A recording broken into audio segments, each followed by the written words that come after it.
जय हिंद साथियों, मैं उम्मीद करता हूं कि आप सभी अच्छे होंगे और अपने पढ़ाई और हेल्थ पे काफ़ी फोकस कर पा रहे होंगे। तो जैसा कि देख पा रहे हैं कि आप पिछले कुछ दिनों से लगातार मैं कैलेंडर के क्वेश्चन को सॉल्व करते आ रहा हूं।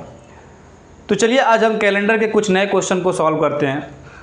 जैसा कि आप देख पा रहे हैं कि क्वेश्चन लिखा है कि if 13 March of a year is Tuesday then what will be on 18 July in that year. अब देखिए यहाँ पे डेट और मंथ तो दे रखा है लेकिन ईयर नहीं दे रखा है, यानी ईयर सिमिलर ईयर की बात कर रहा है, यानी उसी साल की बात कर रहा है। तो जब भी सवाल में सिमिलर ईयर हो तो हमें ईयर को सॉल्व करने की आवश्यकता नहीं है, हमें मेनली फोकस किस पे करना है, डेट और मंथ पे। ईयर पे फोकस करने की ज़रूरत नहीं है। तो जैसा कि आप देख पा रहे हैं कि कह रहा है कि 13 मार्च और इसमें कह रहा है 18 जुलाई। तो पहले हम चेक कर लेते हैं कि क्या 13 मार्च को ट्यूसडे है या फिर नहीं। अगर 13 मार्च को ट्यूसडे होगा तो जब हम इसको सॉल्व करेंगे तो जो दिन आएगा उसी को हम लिख देंगे। अगर एग्जामिनर झूठ बोलता है तो हम भी झूठ बोल देंगे, अगर सही बोलेगा तो हम भी सही कर देंगे। तो चलिए इसे चेक करते हैं पहले। जैसा कि आप देख पा रहे हैं कि यहाँ पे क्या लिखा है, 13 मार्च। ईयर सिमिलर है, यानी इसके लिए भी क्या है, ईयर सिमिलर है और इसके लिए भी सेम है। तो हम ईयर पे फोकस नहीं करेंगे, हम इस पे बस डेट और मंथ पे फोकस करेंगे। तो जैसा कि मैंने बताया था आपको कि डेट को 7 से डिवाइड करेंगे क्योंकि हर 7 दिन पे वही दिन रिपीट होता है। तो जब भी हम डेट को 7 से डिवाइड करेंगे तो उसका रिमाइंडर लिखेंगे। तो जैसा देख पा रहे हैं कि 7 1 जा 7, यानी कि रिमाइंडर कितना आ रहा है, 6, यानी कि डिवाइड करने पर रिमाइंडर कितना आएगा, 6। और मार्च के लिए कोड आप देख पा रहे हैं क्या है, 4। अब इन दोनों वैल्यू को ऐड कर दीजिए, 6 + 4 यानी कि कितना हो गया, 10। अब हर 7 दिन पे वही दिन रिपीट होता है तो हम क्या करेंगे, इसे 7 से डिवाइड कर देंगे और 7 से डिवाइड करने पे हम इसका रिमाइंडर लिखेंगे। तो इसका रिमाइंडर कितना आ रहा है, 3। और आप देख पा रहे हैं 3 कोड 3 के लिए क्या है, ट्यूसडे, और ऑलरेडी इस पर क्या दे रखा है, ट्यूसडे। यानी कि एग्जामिनर यहाँ पे झूठ नहीं बोल रहा है, यानी कि जो दिन है वो सही है। तो जब हम इसको सॉल्व करेंगे तो इसके लिए भी हम क्या करेंगे, सही लिखेंगे, झूठ नहीं बोलेंगे। तो जैसा कि आप देख पा रहे हैं कि ये क्या है, 18 जुलाई। यहाँ पे ईयर दोनों के लिए सेम है, इसीलिए हमें ईयर पे फोकस नहीं करना है। अब जैसे आप 18 को 7 से डिवाइड करेंगे तो इसका रिमाइंडर आएगा 4। 7 2 जा 14, रिमाइंडर कितना आ रहा है, 4। और जुलाई का आप कोड देख पा रहे हैं क्या है, 0। अब इन दोनों वैल्यू को ऐड कर दीजिए, ये हो गए आपके 4। क्योंकि अब ये 7 से छोटा है तो इसे 7 से डिवाइड करने की आवश्यकता नहीं है। अगर ये 7 से बड़ा होता तब हम इसे डिवाइड करते। तो ये रिमाइंडर कितना आ जाएगा, 4। और कोड 4 के लिए क्या है, वेडनेसडे। तो यानी कि 18 जुलाई उसी साल में क्या होगा, वेडनेसडे होगा। तो इस क्वेश्चन के लिए आंसर क्या हो जाएगा, वेडनेसडे। यानी कि जो हमारा यहाँ पे ट्यूसडे दे रखा था 13 मार्च को, तो यानी 18 जुलाई उसी ईयर में ये होगा आपका वेडनेसडे। तो चलिए अब हम नेक्स्ट क्वेश्चन को सॉल्व करते हैं। तो जैसा कि आप देख पा रहे हैं कि क्वेश्चन में दे रखा है कि if 18 November of a year is Monday then what will be on 24 June in that year. देखिए यहाँ पे ईयर नहीं दे रखा है, इट मीन्स दोनों सेम साल की बात हो रही है। यानी कि ये 18 नवंबर और 24 जून ये दोनों एक ही साल की बात हो रही है। यानी कि ये बोल रहा है कि 18 नवंबर को यदि मंडे है तो 24 जून को कौन सा दिन होगा।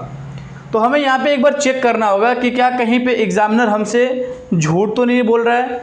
तो हम इसको चेक करके देख लेते हैं। जैसा कि आप देख पा रहे हैं कि ये 18 नवंबर ये आपका डेट हो गया और ये आपका नवंबर मंथ हो गया। यहाँ पे ईयर दोनों के लिए क्या है, सेम है। तो हमें जब ईयर दोनों का सेम होगा और अगर दिया भी होगा तो हमें कैलकुलेट करने की आवश्यकता नहीं है, हम डेट और मंथ पे काम चला लेंगे। तो जैसा कि मैं बताया था कि 18 को क्या करना है, 7 से डिवाइड करेंगे और जो भी रिमाइंडर आएगा उसे हम लिख देंगे। तो 18 को जब हम 7 से डिवाइड करेंगे तो 7 2 जा 14, यानी कि रिमाइंडर कितना आ रहा है, 4। और नवंबर के लिए आप कोड देख पा रहे हैं क्या है, 4।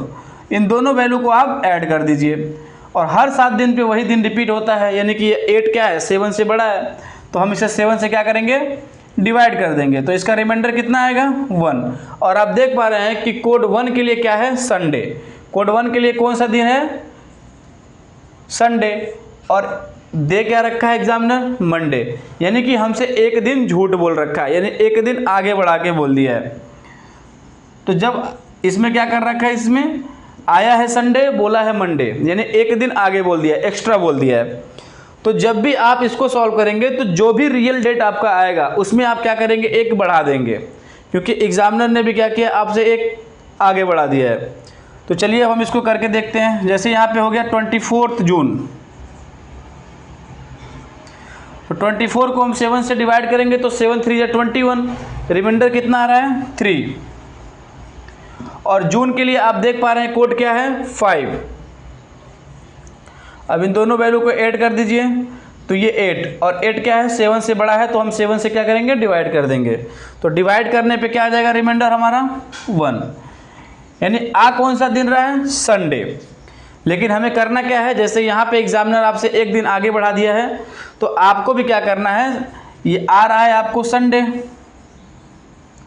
लेकिन आपका रियल डेट संडे नहीं होगा, आपका रियल डेट क्या होगा, मंडे होगा।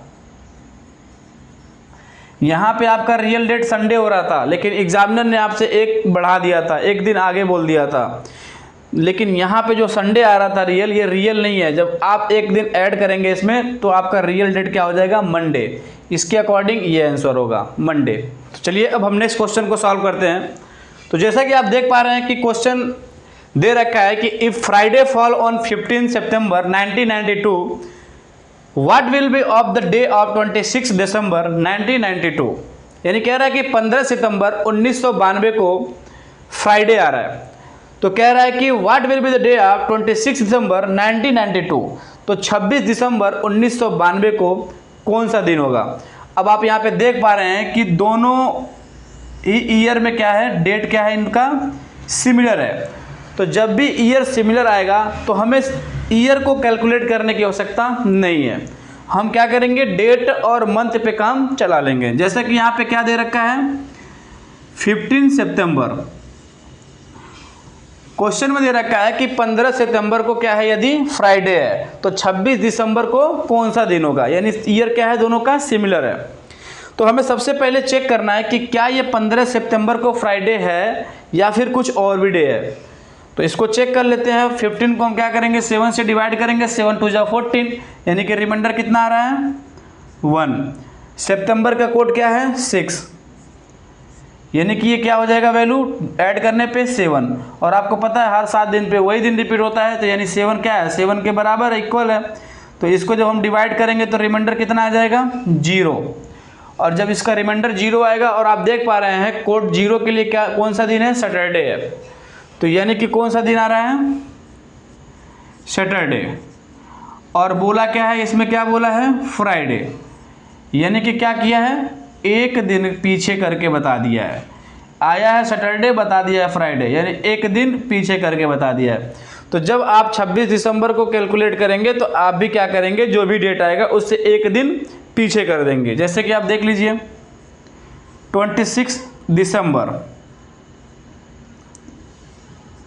तो 26 को 7 से डिवाइड करेंगे तो 7 3 जा 21, यानी कि इसका रिमाइंडर कितना आ गया 5। और आप देख पा रहे हैं कि दिसंबर के लिए कोड क्या है 6, और इन दोनों वैल्यू को ऐड कर दीजिए, ये हो जाएंगे आपके 11। और 11 क्या है, 7 से बड़ा है, तो आप इसे डिवाइड करिए, तो 7 1 जा 7, यानी कि इसका रिमाइंडर कितना आ गया 4। और कोड 4 के लिए कौन सा दिन है, वेडनेसडे। लेकिन आपको करना क्या है, एक दिन माइनस कर देना है, पीछे बताना है, क्योंकि एग्जामिनर ने भी क्या किया था, आपसे आया था सैटरडे, बता दिया था फ्राइडे, यानी कि क्या किया, एक दिन झूठ बोला था, पीछे करके बताया। तो आया है वेडनेसडे, लेकिन बताएंगे क्या, ट्यूसडे, यानी आप भी एक दिन पीछे करके बताएंगे। तो इसका जो रियल डेट होगा